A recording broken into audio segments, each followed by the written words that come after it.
Today we will discuss the lecture number 3, which is related to the methods of procurement. कि procurement के कौन कौन से मुख्तलिफ तरीके होते हैं, आज उसके बारे में हम बात करेंगे। लास्ट वीडियोस के बारे में अगर कोई आपको कोई प्रॉब्लम आ रही है तो आप मेरे साथ व्हाट्सएप पर भी कांटेक्ट कर सकते हैं। My number is 034307071116। इसके अलावा अगर आप सीनियर ऑडिटर का कंप्लीट कोर्स ज्वाइन करना चाहते हैं तो उसकी भी इंशाल्लाह आपको भरपूर तरीके से तैयारी कराई जाएगी। फर्स्ट अगर हम देखें 20 सेक्शन में क्या कहता है कि प्रिंसिपल मेथड ऑफ प्रिक्योरमेंट कौन सा है, सेव एज अदरवाइज, ठीक है, provided hence of here in after, ठीक है, मतलब कि अगर इसके बाद कोई तब्दीली होती है तब तक तो ये कंफर्म है। The procuring agency shall use open competitive bidding as a principal method of procurement for the procurement of goods service and work. पर कौन सा मेथड जनाब इस्तेमाल होगा? ओपन कम्पेटिटिव बिडिंग का मेथड इस्तेमाल होगा प्रिक्योरमेंट के लिए। आइए देखते हैं ओपन कम्पेटिटिव बिडिंग होती क्या है और क्लोज्ड कम्पेटिटिव बिडिंग क्या होती है, ये जानना बहुत ज़रूरी है। Subject to the provisions of rules 22 to 37, अभी जो हम नेक्स्ट पढ़ेंगे 22 और से लेकर 37 तक। The procuring agency shall engage in open competitive bidding if the cost of the object to be procured is more than, जनाब अगर इसकी कॉस्ट जो है इससे ज़्यादा हो, the prescribed financial limit which is applicable under sub class 1 of class B of rule 42। आप देखते हैं कि रूल 42 की जो क्लास बी है उसकी सब क्लास 1 में कितनी लिमिट बताई गई है, अगर उससे ज़ायद होगा तो ये ओपन कम्पेटिटिव बिडिंग कहलाएगी। आइए देखते हैं। ओके, इसमें कहा है बी और सब क्लास 1 है, कहता है कि where the value of procurement is more than 100,000 Pakistani रुपी, अगर प्रोक्योरमेंट की वैल्यू 1 लाख से ज़्यादा है बट डजेंट एक्सीड 500,000 पाकिस्तानी रुपये, पाकिस्तानी 5 लाख से ज़ायद नहीं है, तो क्या है जनाब? The procuring agency may engage in procurement through request for 3 quotation from GST registered firm. GST जो टैक्स पेयर हैं हमारी, ओरिजिनल इक्विपमेंट मैन्युफैक्चरर या authorised dealer without resorting to bidding, ठीक है, without resorting to bidding, bidding में engage किए बगैर ही आप उनको फैसिलिटेट कर सकते हैं।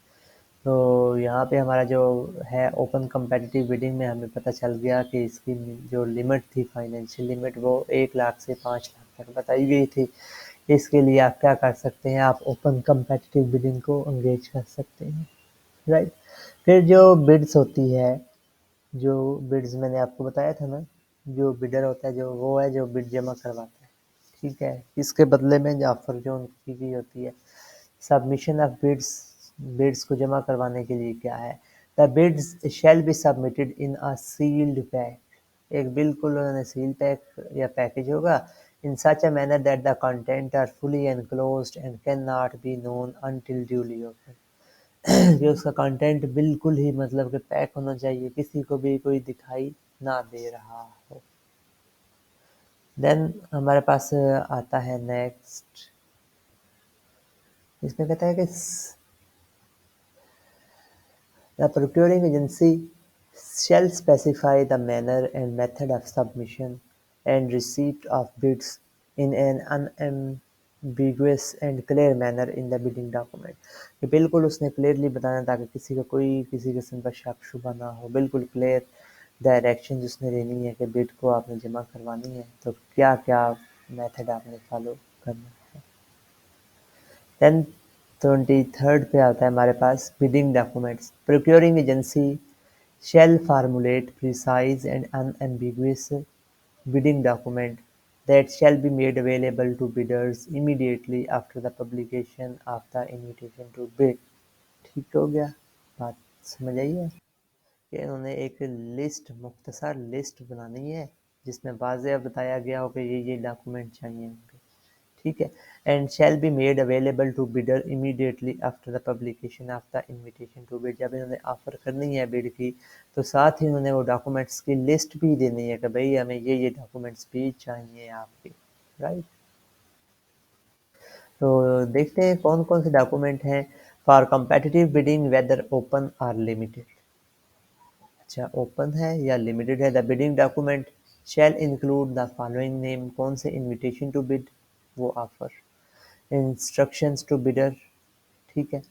तो डॉक्यूमेंट में इंस्ट्रक्शन टू बिडर्स जो उन्होंने कही है कि ये डॉक्यूमेंट लगाना है, वो भी साथ जमा करना है। फॉर्म ऑफ बिड भी, फॉर्म ऑफ कॉन्ट्रैक्ट भी, जनरल और specific condition of contract, specification और ड्राइंग ऑफ परफॉर्मेंस क्राइटेरिया अगर कोई एप्लीकेबल है तो, लिस्ट ऑफ गुड्स और bills of quantities, delivery time, completion schedule, qualification criteria, bid evaluation criteria, format of all securities required, detail of standards, ठीक है, that are to be used in assessing the quality of works or service। M पर आता है any other detail not inconsistent with these rules that the procuring agency may deem necessary। ठीक होगा, कोई भी ज़रूरी जो समझते हैं वो भी डिटेल आपने इनको प्रोवाइड करनी होती है। यहाँ तक उम्मीद है कोई इशू नहीं होगा। नंबर थर्ड पे अगर हम देखें तो कहता है कि any information that becomes necessary for bidding और फॉर बिड इवेल्युएशन, कोई भी मालूमात जो कि लाजमी नेसेसरी हो जाती है after the invitation to bid or issue of the bidding document to the prospective bidder shall be provided in a timely manner and on equal opportunity basis। सबको इक्वली मिल जानी चाहिए कोई भी इंफॉर्मेशन है, ये नहीं है कि आप किसी को प्रोवाइड करें और कुछ लोगों को आप इग्नोर कर दें। Where notification of such chance addition, modification or deletion becomes essential, such notification shall be made in a manner similar to the original advertisement। बिल्कुल ओरिजिनल एडवर्टाइजमेंट की तरह आपने प्रोवाइड करना है। अक्सर आप लोगों का तो वास्ता गवर्नमेंट जॉब से ये भी पड़ रहा है, तो आप एडवर्टाइजमेंट देखते हैं ना, कभी एज लिमिट की बात हो जाती है, कभी कुछ मामला हो जाते हैं, ठीक है, तो वो नोटिफिकेशन पीपीएससी या एफपीएससी आपको प्रोवाइड कर देती है। Procuring agency shall use standard bidding document as and when notified by regulation by the authority, ठीक है, स्टैंडर्ड जो इनके हैं वो यूज़ करना है। Provided that bidding document already in use of procuring agency may be retained in their respective usage to the extent that are not inconsistent with this rule। ठीक है, क्या कहता है, प्रोवाइडेड दैट बिडिंग डॉक्यूमेंट पे जो bidding करने वाले documents हैं already in use of procuring agency, अगर वो खुद ही पहले से इस्तेमाल कर रहे हैं उनको देखने के लिए, सिक्रूटने के लिए, may be retained in their respective usage to the extent they are not inconsistent with this rule, तो इनके पास रहेंगे until such time that the standard bidding documents are specified by regulation। ये जस्ट उनको डायरेक्शन है आपके paper में, इसके लिए कोई अहम बात नहीं है। आपके लिए वो परसेंटेज होगी सिक्योरिटी की, वो पेपर में पूछ लेता है कि 5% होने चाहिए। The procuring agency shall provide a set of bidding documents to any supplier or contractor on request and subject to payment of price, if any। अगर कोई अपने डॉक्यूमेंट्स वापस लेना चाहता है, कोई रिक्वेस्ट करता है, तो वो उनको जो बिडिंग डॉक्यूमेंट्स हैं वो सप्लायर को, ठीक है, वापस देंगे, उसी की प्राइस होगी। एक्सप्लेनेशन में बता रहेगा for the purpose of this sub rule price mean the cost of printing and providing the documents. ये भी आपके लिए नहीं है। ओके, अब यहाँ पे आता है 24 पे, reservations and preferences. Procuring agency shall allow all prospective bidder to participate in procurement or disposal proceeding। ठीक है, अगर गवर्नमेंट कोई परचेज करना चाह रही है या डिस्पोज ऑफ करना चाह रही है प्रॉपर्टी, तो ये तमाम बिडर्स को अलाउ करेगी कि आप शामिल हों without any regard to nationality, बगैर किसी नेशनलिटी के कि ये पाकिस्तानी है, ये अफगानी है, ये ईरानी है, ये अमेरिकन है।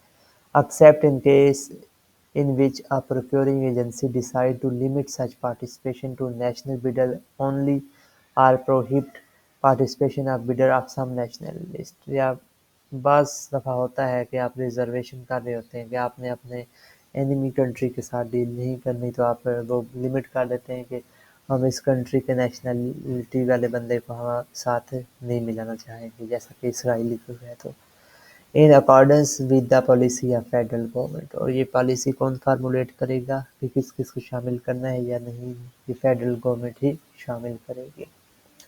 The procuring agency shall, while evaluating and comparing bid, allow for preference to domestic supplier or contract। ठीक है, यानी प्रेफरेंस देनी चाहिए, वो अपने डोमेस्टिक लोगों को देनी चाहिए। while competing with the international bidder in accordance with the policies of federal government or regulation made by authority for। ठीक है भाई। और किसके लिए, वर्क प्रोजेक्ट्स के लिए, सर्टन गुड्स मैन्युफैक्चर जैसे कि माइन एक्सट्रैक्शन और grown in Islamic Republic of Pakistan, disposal of certain asset having any potential impact on national security के ऊपर भी प्रॉब्लम आ सकता है बाज़ दफ़ा। इसलिए बेहतर है कि आप प्रेफरेंस दो अपने लोकल लोगों को। The percentage of preference to be accorded shall be clearly mentioned in bidding document under the bid evaluation criteria। में आप पहले से ही बता दें कि हमारी जो प्रेफरेंस है वो इनको है।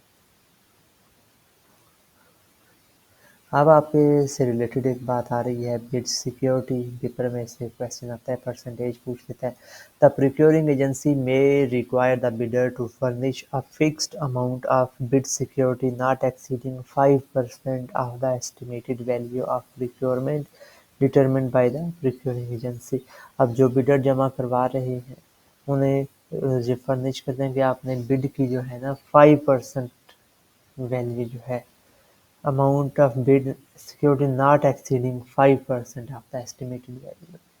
ठीक है, ये 2% भी हो सकती है, 3 भी हो सकती है, 1% भी हो सकती है, बट मैक्सिमम 5% है। पाँच दफ़ा ये होता है कि अगर बिड सिक्योरिटी नहीं वो मांगते तो उन्हें एक परफॉर्मा डिक्लेरेशन फॉर्म जमा करना पड़ेगा, provided that in case where the procuring agency does not require the bid security, the bidder shall submit bid securing declaration on the format prescribed by the authority in standard procurement document। जैसा कि हम stamp paper वगैरह पे कुछ ना कुछ अपनी बता देते हैं। लास्ट टॉपिक करते हैं बिड वैलिडिटी, ताकि वीडियो लेंथी ना हो, आप लोग भी परेशान ना हो। A procuring agency keeping in view the nature of procurement shall subject the bid to bid validity period. अब bid to bid validity period होता है, अब वो डिपेंड करता है हर प्रोक्योरमेंट का। Bid shall be valid for a period of time specified in the bidding document. Bidding document के अंदर जो टाइम स्पेसिफाई किया गया है उसके मुताबिक ही वैलिड होगी, चाहे 1 मंथ है 2 मंथ है। The procuring agency shall ordinary be under an obligation to process and evaluate the bid within stipulated bid validity period. और जो प्रोक्योरिंग एजेंसी है वो उसी टाइम पीरियड के अंदर जो उन्होंने मेंशन किया है तमाम प्रोसेस कंप्लीट करने की पाबंद होगी। हाउएवर अंडर एक्सेप्शनल सर्कमस्टांसेस, कुछ स्पेशल हालात आ जाते हैं, and for reason to be recorded in writing. ठीक है, उन्होंने रीजंस फिर इसकी बतानी है कि क्यों हुआ है। If an extension is considered necessary, अगर कोई एक्सटेंशन दे रहे हैं, all those who have submitted there bid shall be asked to extend their respective bid validity period। Such extension shall be for not more than the period equal to the period of original bid validity। तो ये जो period होगा ये original bid validity period से ज़्यादा नहीं होगा। ठीक है, equal more than the period equal to the period of, हाँ मतलब कि अगर पहले आपने बिडिंग 2 हफ्ते की है, आप एक्सटेंड करना चाह रहे हैं तो ये मैक्सिमम 2 वीक होगी, लेकिन इससे ज़्यादा की नहीं हो सकती। वैसे नॉर्मली तौर पे 2-4 दिनों की एक्सटेंड हो जाती है। देन क्या कहता है कि बिडर्स जो बिड जमा करवाते हैं who agree to extension of their bid validity period shall also extend the validity of bid bond or security for the extended period of the bid validity। जो उन्होंने एक्सटेंड किया पीरियड वो उसके तमाम फ़ायदे जो है वो हासिल कर सकता है। Agree to the procuring agency's request for extension of bid validity period shall not be permitted to change the substance of their bid। अब ये जो पीरियड एक्सटेंड हुआ है इसके अंदर जो उन्होंने बिड्स वगैरह दे दी हैं या आप जो एक्सटेंशन कर रहे हो वो मेन इसका जो सब्सटेंस है बिड का वो ना चेंज हो। ठीक है। Do not agree to an extension of the bid validity period shall be allowed to withdraw their bid without forfeiture of their bid bond and security। ठीक है, इसमें ये भी आप एग्री नहीं होना चाहेंगे कि एक्सटेंशन जो बिड वैलिडिटी पीरियड की हुई है कि वो अपनी ये जो है विड्रा वगैरह कर लें। ठीक है। तो नेक्स्ट वीडियो में हम इंशाल्लाह इसके एक्सटेंशन ऑफ टाइम वगैरह के बारे में मज़ीद बात करते हैं। मेरी कोशिश होती है कि ये लास्ट टॉपिक कर लेते हैं, फिर ओपनिंग इवैल्यूएशन को देख लेंगे। मैं जस्ट पेपर के पॉइंट ऑफ व्यू से देख रहा हूँ, जो एम है वो आपको करा दूँ। Where a procuring agency has already prescribed a deadline for the submission of bid, and due to any reason the procuring agency finds it necessary to extend the deadline। ठीक है, बात बहुत सिंपल है, उम्मीद है समझ आ रही होगी कि जहाँ पे प्रोक्योरिंग एजेंसी ने पहले से ही एक डेडलाइन आपको दे दी है कि आपने 20 फॉर एग्जांपल 20 अप्रैल तक आपने जमा करवानी है बिड्स। ठीक है, फिर वो समझती है कि थोड़ा सा मुझे अपनी डेडलाइन को एक्सटेंड करना चाहिए। It shall do so only after recording it's reason in writing and equal opportunity manner. तो ये जो एक्सटेंड करने के रीज़न्स है वो बाय रिटर्न देगी फेडरल गवर्नमेंट को भी, और तमाम बिडर्स को इक्वल अपॉर्चुनिटी होगी, उन्हें पता होना चाहिए कि भाई एक्सटेंड हो गई। Advertisement of such extension in time shall be done in a manner similar to the original advertisement. ठीक है। Advertisement of such extension in time shall be done, आपने इन टाइम इन्फॉर्म करना है बिडर को, जैसा कि आपने ओरिजिनल एडवर्टाइजमेंट के वक्त इन्फॉर्म किया था। ठीक है। तो इंशाल्लाह नेक्स्ट हम 28 से शुरू करेंगे, ये भी इम्पोर्टेंट है। तब तक के लिए आप इसको इन 100% तैयार करें। अल्लाह हाफ़िज़।